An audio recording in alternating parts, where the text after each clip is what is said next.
मैं कैंसर तक का इलाज करने वाला पशु चिकित्सक था, पर अंधी गर्लफ्रेंड की बीमारी ठीक करते ही वह पलट गई और अमीर बनने के लिए शादी करने लगी। उसने मेरे बचाए 250 मरीजों को खरीदकर मुझे अदालत में घसीटा और बिना लाइसेंस इलाज का आरोप लगाया। लेकिन गुस्सा होने के बजाय मैं हंस पड़ा, क्योंकि मुझे अभी अभी एक ऐसा सिस्टम मिला था जो बीमारियां ट्रांसफर कर सकता था। चाहे बीमारी कितनी भी गंभीर हो, मुझे बस किसी को छूना होता था और वे ठीक हो जाते थे। साथ ही मैं जिन बीमारियों को अपने अंदर समेटता था उन्हें किसी और को भी दे सकता था।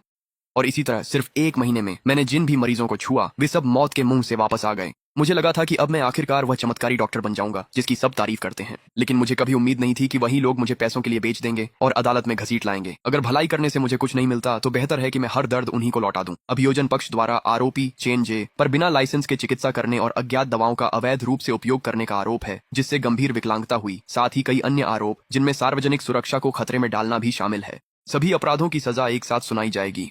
क्या आप दोषी मानते हैं? मैं प्रतिवादी की मेज पर ठंडी हथकड़ियों में खड़ा था। न कोई गुस्सा था, न कोई चिल्लाहट। सच कहूं तो मुझे तो हंसी आ रही थी। 320 साल, इन्होंने तो सच में इसका हिसाब भी लगा लिया। मेरी नजरें दर्शक दीर्घा पर गईं, जहां वे सभी 250 लोग बैठे थे। वे 250 तथाकथित पीड़ित मुझे ऐसी नफरत से घूर रहे थे जैसे मैंने उनके पिता की हत्या कर दी हो। और ठीक सबसे आगे की पंक्ति में एक पुरुष और एक महिला बैठे थे। वह आदमी एक कस्टम सूट पहने हुए था। उसका नाम वांग शाओजी था। वह शहर के सबसे अमीर आदमी का बेटा था, एक असली अमीरजादे वारिस। वह महिला उसकी बाहों में सिमटी हुई थी, बिल्कुल मासूम और पवित्र दिख रही थी, जैसे कोई सफेद कमल। लेकिन जिस तरह से वह मुझे देख रही थी उसमें घृणा और तिरस्कार भरा हुआ था। उसका नाम लियू रुयान था। सिर्फ 1 महीने पहले वह मेरी गर्लफ्रेंड थी। लियू रुयान जन्म से ही अंधी थी और बाद में किसी तरह एड्स के अंतिम चरण से संक्रमित हो गई थी। वह इतनी दुबली थी कि कंकाल जैसी दिखती थी और उसके अपने माता पिता तक ने उसे अस्पताल के गलियारे में मरने के लिए छोड़ दिया था। मैं ही वह था जिसने अपनी सारी चीजें बेच दी और उसे अपने छोटे से क्लिनिक में वापस ले आया।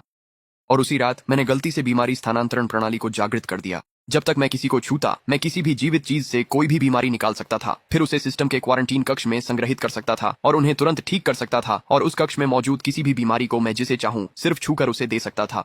सिस्टम मिलने के बाद सबसे पहला काम मैंने यह किया कि मैंने लियू रोयान का हाथ पकड़ लिया। मैंने उसकी जन्मजात अंधता और एड्स के अंतिम चरण दोनों को निकालकर सिस्टम में बंद कर दिया। 20 से अधिक वर्षों तक अंधी रहने के बाद जब लियू रुयान ने अपनी आंखें खोली तो उसने सबसे पहले कहा, चेन जे, धन्यवाद, मैं तुमसे अलावा किसी और से कभी शादी नहीं करूंगी। और मैंने उस पर विश्वास किया। इस सिस्टम से अपनी पसंदीदा महिला को बचाने के बाद मुझे लगा मैं सफल हो रहा हूं। पैसे और घर के लिए मैंने मरीजों को देखना शुरू किया। 1 महीने में मैंने 250 ऐसे लाइलाज मरीज ठीक किए जिन्हें अस्पतालों ने छोड़ दिया था। इनमें लिवर कैंसर वाला व्यापारी, किडनी फेलियर वाला बुजुर्ग और जली हुई इन्फ्लुएंसर शामिल थी। मैंने उनसे कभी अतिरिक्त पैसे नहीं लिए, सिर्फ बुनियादी पोषण की लागत भर ही ली। उस समय वे मेरे सामने घुटनों के बल गिर गए और मुझे जीवित संत कहने लगे। उन्होंने कसम खाई कि वे मेरे लिए एक मंदिर बनाएंगे। और उसके बाद क्या हुआ? जैसे ही लियू रुयान की नजर वापस आई, उसने सबसे पहले क्लब जाकर जश्न मनाया।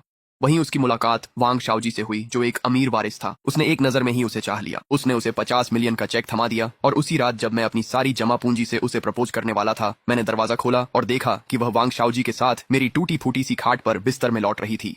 मुझे गुस्सा होने का मौका भी नहीं मिला था कि लियू रुयान ने पहले ही हमला कर दिया। वह न सिर्फ शर्मिंदा नहीं थी, बल्कि उसने मेरी तरफ उंगली उठाकर झल्लाते हुए कहा, चेंजे, तुम तो एक कंगाल पशु चिकित्सक हो। तुम मेरा खर्चा कैसे उठा सकते हो? शाओजी तो सिर्फ एक उंगली से ही तुमसे बेहतर है। दफा हो जाओ यहाँ से। और ये तो सबसे बुरी बात भी नहीं थी। मुझे हमेशा के लिए छोड़ने के लिए उसने वांग शाओजी के सामने खुद को पीड़िता दिखाने की भी कोशिश की। लियू रुयान ने वांग शाओजी का पैसा लिया और एक एक करके उन 250 मरीजों को रिश्वत देने लगी जिन्हें मैंने बचाया था। जैसे ही पैसा सामने आया, इंसानी फितरत कागज की तरह मुड़ गई। वे 250 लोग जिन्हें मैंने लाइलाज बीमारी से ठीक किया था, पल भर में मेरे खिलाफ हो गए और सब मिलकर मेरी पुलिस में शिकायत कर दी। उन्होंने कहा कि मैंने उन्हें कोई अज्ञात जहर खिलाया और काले जादू से उन पर काबू किया। उन्होंने दावा किया कि अब वे हर दिन नर्क में जी रहे हैं और वे सब मिलकर अपनी झूठी गवाही तैयार करने लगे।